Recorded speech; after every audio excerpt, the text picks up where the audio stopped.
Israel துருக்கியை தாக்க போகுதா? கத்தார்ல நடந்த ஒரு சம்பவம் இப்போ உலக நாடுகளை அதிர வச்சிருக்கு. நாம நினைச்சதை விட அரசியல் ரொம்பவே சிக்கலா இருக்கு போல. காசா போரை நிறுத்த கத்தார் தலைநகர் தோஹால அமைதி பேச்சுவார்த்தை நடந்துச்சு. ஆனா அந்த பேச்சுவார்த்தைக்கு வந்த ஹமாஸ் தலைவர்களை குறிவச்சு இஸ்ரேல் திடீர்னு ஒரு தாக்குதல் நடத்துச்சு. இந்த தாக்குதல் உலக நாடுகள் எல்லாத்தையும் அதிர்ச்சியில் ஆழ்த்தியிருக்கு. இந்தியா உட்பட பல நாடுகள் இதுக்கு கண்டனமும் தெரிவிச்சிருக்கு. இந்த சூழ்நிலையில கத்தாருக்கு அடுத்து துருக்கி மேலையும் இஸ்ரேல் தாக்குதல் நடத்த வாய்ப்பு இருக்குன்னு துருக்கி ராணுவம் சொல்லியிருக்கு. ஏற்கனவே துருக்கி அதிபர் எர்டோகன் இஸ்ரேலின் பிரதமர் நெதன்யாகுவை ஹிட்லர்னு கடுமையா விமர்சிச்சிருக்கார்.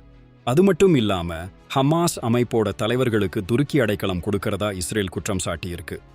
ஏற்கனவே ஈரான் சிரியான்னு பல நாடுகள் மேல தாக்குதல் நடத்தின இஸ்ரேல் இப்போ துருக்கி மேல தாக்குதல் நடத்தினா என்ன நடக்கும்? அண்டை நாடுகளோட வான் எல்லையை பயன்படுத்தி இஸ்ரேல் தாக்கக்கூடும்னு துருக்கி பயந்துட்டு இருக்கு.